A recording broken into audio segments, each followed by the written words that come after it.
Hello student, myself Nafis Ahmed. Welcome to my online platform Brilliant Computer Institute. आज की class में जो हम करेंगे वो प्रैक्टिकल क्वेश्चन किससे रिलेटेड, इन्वेस्टिंग। प्रीवियस क्लास में हम लोग कैश फ्लो स्टेटमेंट में इन्वेस्टिंग एक्टिविटी का हम लोग फॉर्मेट सीखे थे और इसके आगे हम लोग ये भी सीखे थे कि कहाँ पे अकाउंट्स बनाने की जरूरत होती है, कब, जब अदर एडिशनल इंफॉर्मेशन गिवन होता है तो किन किन सिचुएशन में हमको कौन कौन सा अकाउंट्स बनाना पड़ेगा। तो हमने ये भी बात किया था प्रीवियस क्लास में। तो आज हम उसी से रिलेटेड हम क्वेश्चन करेंगे प्रैक्टिकल, फिर और क्लियर आपको हो जाएगा। तो जिसको कॉन्सेप्ट नहीं समझ में आया तो हमारा प्रीवियस क्लास में मैंने वीडियो बनाया था, तो उसमें आप लोग को कॉन्सेप्ट बहुत अच्छे से समझ में आ जाएगा। ठीक है, तो कहां पे अकाउंट्स एक्यूमुलेटेड डिप्रिसिएशन बनाना पड़ेगा, कहां पे एक्यूमुलेटेड के साथ प्लांट अकाउंट, एसेट अकाउंट बनाना पड़ेगा, कहां पे प्रोविजन फॉर टैक्स बनाना पड़ता है, तो ये मैंने प्रीवियस क्लास में बात किया था। आज उसी से रिलेटेड हम लोग एक क्वेश्चन करेंगे, फिर और क्लियर होगा, फिर उसके बाद एक और क्वेश्चन करेंगे। तो 2-3 क्वेश्चन आप लोग करोगे तो इन्वेस्टिंग एक्टिविटी से रिलेटेड कोई भी प्रॉब्लम होगी वो सारे की सारी खत्म हो जाएगी। तो सबसे पहले क्वेश्चन क्या दिया हुआ है, from the following information calculate cash flow from investing activity. हमको क्या कैलकुलेट करना है, इन्वेस्टिंग एक्टिविटी कैलकुलेट करना है। अब हमारे पास क्वेश्चन में क्या क्या दिया हुआ है, प्लांट एंड मशीनरी 2020 में 3 लाख का था, 2019 में 2 लाख का था। गुडविल 2020 में 1,20,000 का था और 31 मार्च 2019 को ये 40,000। अब एडिशनल इंफॉर्मेशन हमने प्रीवियस क्लास में बात किया था, अगर किसी एसेट्स का कोई एडिशनल इंफॉर्मेशन दिया हुआ है तो आपको उसका अकाउंट बनाना पड़ेगा। तो अगर किसी चीज का एडिशनल इंफॉर्मेशन दिया है तो आपको अकाउंट्स बनाना जरूरी हो जाता है उस समय। अब यहां पे किसका अकाउंट्स बनाना पड़ेगा हम पढ़ते हैं एडिशनल इंफॉर्मेशन में। अ मशीन कॉस्टिंग 50,000, एक मशीन थी जिसकी कॉस्टिंग 50,000 था, डेप्रिसिएशन प्रोवाइडेड देयर ऑन ₹15,000 और इस पे डेप्रिसिएशन जो प्रोवाइड किया गया वो 15,000। फिर लिखा हुआ है वॉज सोल्ड फॉर ₹40,000 और उस मशीन को सोल्ड किया 40,000 में। फिर उसके बाद depreciation charge during the year. अब यहां पे एक डेप्रिसिएशन ये दिया हुआ है और एक डेप्रिसिएशन ये दिया हुआ है। बहुत लोग कंफ्यूज होते हैं कि कौन सा डेप्रिसिएशन हम लोग ऑपरेटिंग एक्टिविटी में दिखाते हैं, क्योंकि यहां पे दो डेप्रिसिएशन दिया, लिखा हुआ है डेप्रिसिएशन प्रोवाइडेड देयर ऑन 15,000, फिर ये लिखा हुआ है depreciation charge during the year. अब एक ड्यूरिंग द ईयर है और एक प्रोवाइडेड देयर ऑन, मतलब ये एक्यूमुलेटेड डेप्रिसिएशन है और ये ड्यूरिंग द ईयर। फिर उसके बाद अब यहां पे किस चीज का अकाउंट बनाना पड़ेगा, क्वेश्चन में मेंशन क्या है, मशीन, तो मशीन अकाउंट आपको यहां पे बनाना पड़ेगा। अब प्लांट एंड मशीन जो दिया हुआ है इसका ओपनिंग दिया हुआ है, फिर मशीन की कॉस्टिंग ड्यूरिंग द ईयर, उसको सोल्ड भी किया जा रहा है। अब इसमें सेल वैल्यू जब दिया हुआ है तो आपको इस मशीन पे क्या लॉस हुआ क्या गेन हुआ वो निकालना पड़ेगा। तो हम लोग कैसे निकालते थे, तो सबसे पहले हम लोग वर्किंग नोट यहां पे कर लेते हैं। वर्किंग नोट, ठीक है, वर्किंग नोट में हम लोग सबसे पहले जो बनाएंगे वो मशीनरी अकाउंट, वर्किंग नोट, ठीक है। अब वर्किंग नोट में हमको चाहिए क्या, मशीनरी अकाउंट। अब मशीनरी अकाउंट जब हम बनाएंगे तो सबसे पहले क्या रखना पड़ेगा, ओपनिंग बैलेंस और क्लोजिंग बैलेंस। ये हमें क्यों बनाना पड़ रहा है, क्योंकि हमारे क्वेश्चन में एडिशनल इंफॉर्मेशन में गिवन है कि ये मशीनरी जो थी ड्यूरिंग द ईयर इसने सोल्ड किया है, तो इस वजह से हम लोग को यहाँ पे एक अकाउंट बनाना पड़ेगा और इससे पता चलेगा कि कितना लॉस हुआ जो मशीन मैंने सेल किया, कितना लॉस हुआ कितना गेन हुआ, ये मुझे यहां से पता चलेगा। तो सबसे पहले हम लोग प्लांट एंड मशीनरी का ये जो अमाउंट दिख रहा है 2020 का 2019 का, तो हम इसको ट्रांसफर करेंगे ओपनिंग बैलेंस और क्लोजिंग बैलेंस। तो यहां पे ओपनिंग बैलेंस कितना है और क्लोजिंग बैलेंस कितना है, तो मैंने प्रीवियस क्लास में ये भी बात किया था कि जो 2019 का होता है वो जब 2020 में जाता है तो वो क्या बनता है, ओपनिंग बनता है। तो प्लांट एंड मशीनरी जो है वो 2019 में 2 लाख रुपए से दिख रही थी, अब 2020 में वो 3 लाख रुपए का हो गया। तो ये जो मशीनरी है 2019 वाला वो नेक्स्ट ईयर में जब आएगा तो वो ओपनिंग बनता है। तो ओपनिंग बैलेंस हम यहां डालते हैं, किस नाम से, to balance BD. To balance BD कितना है, 2 लाख, हमने 2 लाख डाल दिया। फिर हम क्लोजिंग बैलेंस डालेंगे, क्लोजिंग बैलेंस कितना है, 3 लाख। क्लोजिंग बैलेंस किधर डाला जाता है, इधर डालते हैं। तो क्या लिखेंगे, by balance CD, by balance CD. सबसे पहले हमने इसको ट्रांसफर किया, ठीक है। अब यहां लिखा हुआ है एडिशनल में एक मशीन थी जिसकी कॉस्टिंग 50,000 रुपए थी, कितना, 50,000 रुपए, ठीक। अब यहां पे डेप्रीशिएशन प्रोवाइड हुआ 15,000। तो यहां पे गेन कितना हुआ, लॉस कितना हुआ, वो कैसे पता करेंगे, तो एक चीज ध्यान रखना, अगर मशीन की कॉस्टिंग यहां पे दी हुई है, क्या दी हुई है, मशीन की कॉस्टिंग दी हुई है 50,000 रुपए, ठीक, और उसको सोल्ड 40,000 में किया। तो ये मशीन की कॉस्टिंग में एक्यूमुलेटेड डेप्रिसिएशन कितना दिया हुआ है, 15,000। तो मशीन की कॉस्टिंग में एक्यूमुलेटेड डेप्रिसिएशन जो दिया हुआ है वो हम लोग लेस करेंगे, कितना दिया हुआ है, 15,000 रुपए, ठीक।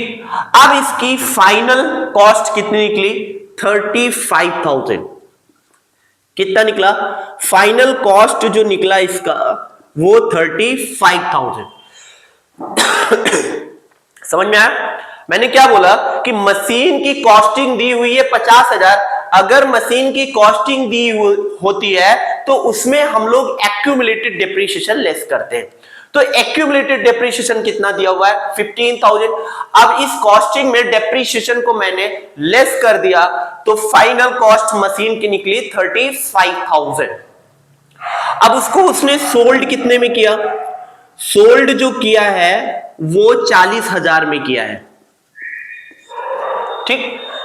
मशीन की कॉस्टिंग कितनी थी, 35,000, उसको सोल्ड किया 40,000, तो 5,000 का ये क्या हुआ, गेन हुआ, क्या हुआ, गेन। तो यहां पे जो मशीन बिकी है वो लॉस पे नहीं बिकी है, वो किस पे बिकी है, प्रॉफिट पे सेल हुई है। तो प्रॉफिट हम लोग कहां पे ट्रांसफर करते हैं वो भी मैंने बताया था, अगर लॉस होता है तो इधर हम लोग दिखाते हैं, अगर प्रॉफिट होता है तो इधर दिखाते हैं। तो किस नाम से लिखेंगे, to gain on sale of plant and machinery. कितने का गेन हुआ, 5,000 रुपए का, ठीक है। इस तरीके से आप लोगों को वर्किंग नोट दिखाना है, इसका भी वर्किंग नोट दिखाना है। तो वर्किंग नोट पे भी नंबर मिलता है, अगर आप वर्किंग नोट नहीं दिखाओगे तो नंबर स्टेप वाइज कट भी जाता है। तो आप लोग क्लियरली वर्किंग नोट सबका देंगे, जैसे मैं दे रहा हूं पहले, और वर्किंग नोट सबसे पहले सोल्यूशन होगा, फिर उसके बाद उसके नीचे ये सब वर्किंग नोट होगा सोल्यूशन के बाद, ठीक है। तो हमने गेन को ट्रांसफर कर दिया। गेन कैसे पता चला, मशीन की कॉस्टिंग 50,000 था और डेप्रिसिएशन प्रोवाइडेड देयर ऑन 15,000, ये एक्यूमुलेटेड, अगर कॉस्टिंग दी हुई है तो एक्यूमुलेटेड डेप्रिसिएशन लेस करते हैं, ठीक। ड्यूरिंग द ईयर डेप्रिसिएशन मत लेस करना, क्योंकि ड्यूरिंग द ईयर आप लेस कर दोगे तो आपका क्वेश्चन जो आपने यहां गेन और प्रॉफिट निकालोगे वो गलत हो जाएगा।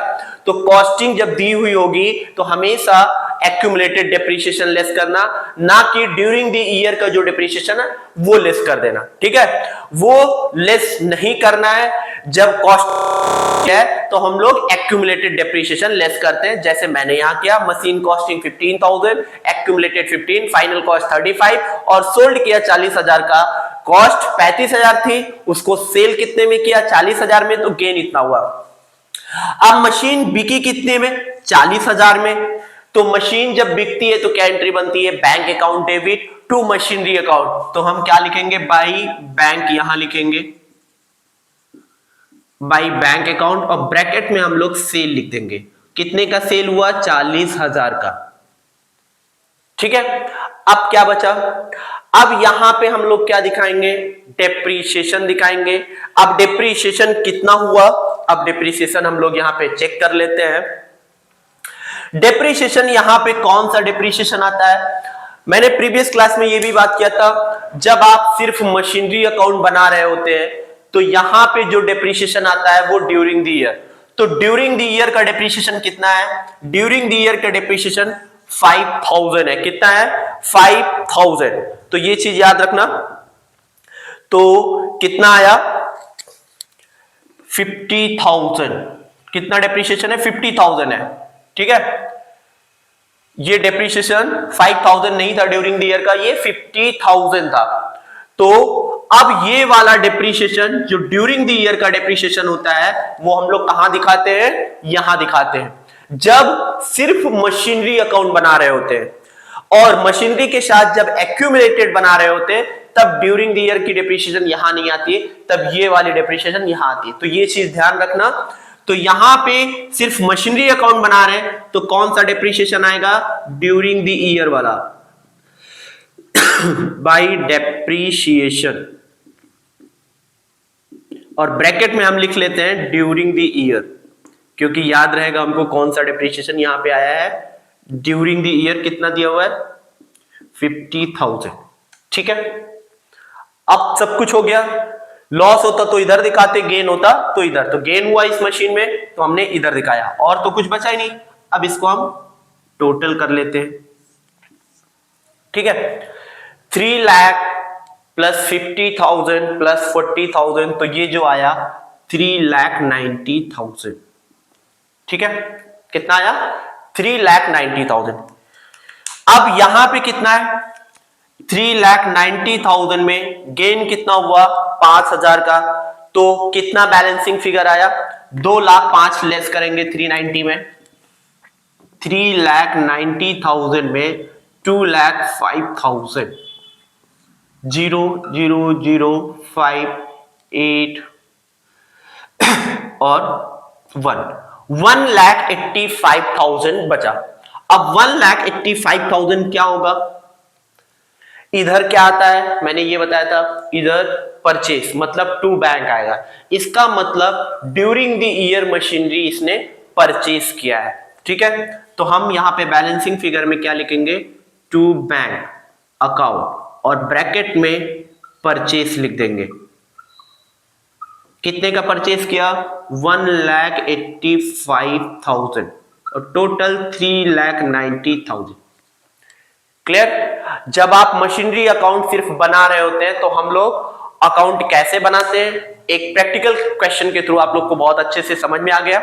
तो सबसे पहले ओपनिंग बैलेंस, फिर क्लोजिंग बैलेंस। अगर सेल वैल्यू गिवन है तो सेल डाल दिया। अब ये जो सेल हुआ इस पे प्रॉफिट कितना हुआ, गेन कितना हुआ, ये हम लोग अलग कैलकुलेट कर लेंगे। अगर कॉस्टिंग दी हुई होगी उसमें से एक्यूमुलेटेड डेप्रिसिएशन लेस करेंगे और फाइनल कॉस्ट इसकी आई 35, उसको सोल्ड किया 40,000 में, और गेन कितना हुआ 5,000, हमने ये निकाल लिया। अब इसके बाद हमको क्या करना है, इन्वेस्टिंग एक्टिविटी। तो फॉर्मेट हम बनाते हैं इन्वेस्टिंग एक्टिविटी का, तो ये आप लोग नोट कर लेना, ये भी नोट कर लेना। ठीक है, इसको हम रफ नहीं कर रहे हैं। अब इन्वेस्टिंग एक्टिविटी, सबसे पहले फॉर्मेट हम बना रहे हैं, और फॉर्मेट में हम लोग कैसे दिखाएंगे, cash flow from investing activity, investing activity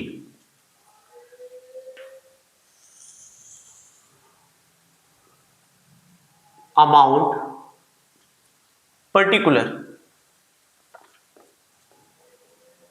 ठीक है, तो सबसे पहले क्या यहां पे गुडविल का अकाउंट बनाना पड़ेगा? नहीं, क्योंकि गुडविल का एडिशनल इंफॉर्मेशन है ही नहीं। तो सबसे पहले हम लोग जितने का मशीन परचेज की वो दिखाएंगे। अब मशीन कितने का परचेज किया? परचेज किया है 1,85,000। तो सबसे पहले हम लोग 1,85,000 दिखाएंगे। क्या लिखेंगे? Purchase of plant and machinery.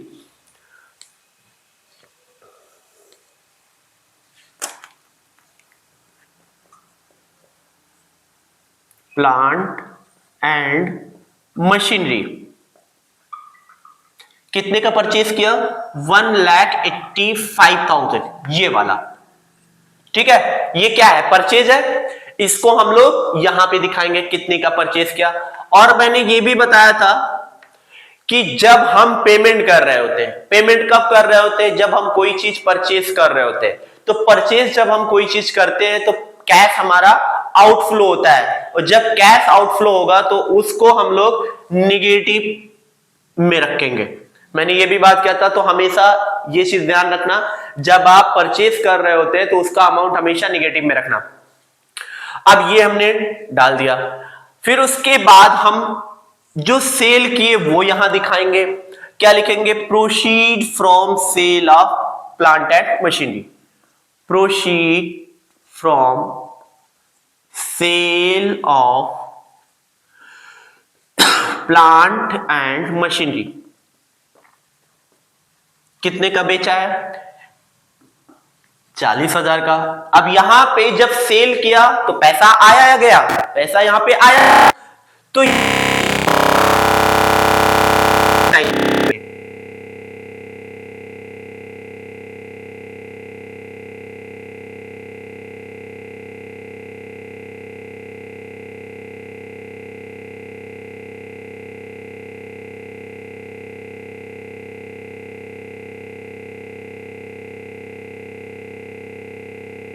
Activity में जाएगा। ऑपरेटिंग एक्टिविटी हम लोग जब बनाते हैं तब वहां पे जो इनकम होता था तो हम लोग लेस करते थे। तो ये गेन हम लोग ऑपरेटिंग एक्टिविटी में दिखाते हैं।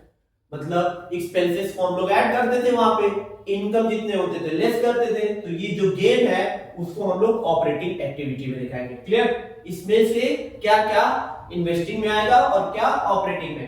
तो बैंक जब परचेज किया वो इन्वेस्टिंग, सेल किया वो इन्वेस्टिंग, जो गेन आया वो ऑपरेटिंग में जाएगा। ठीक है, अब उसके बाद गुडविल पे देखते हैं।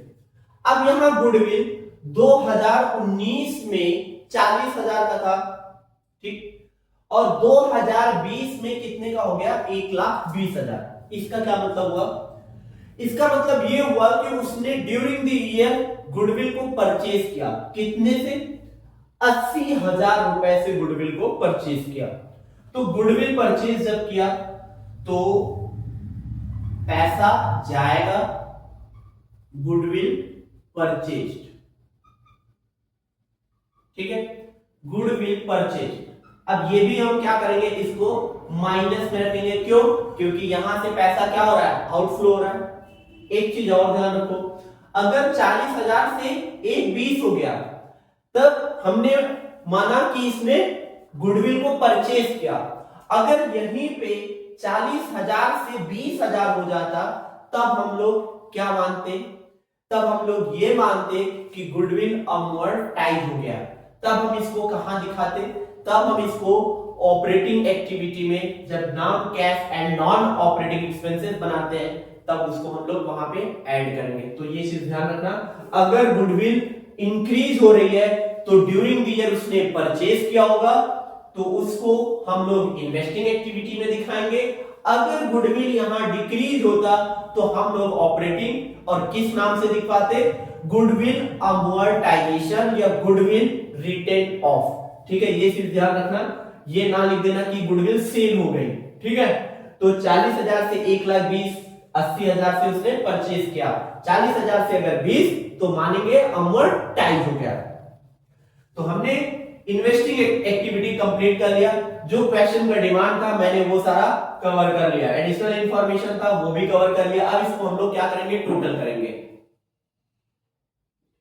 टोटल पहले हम क्या करेंगे?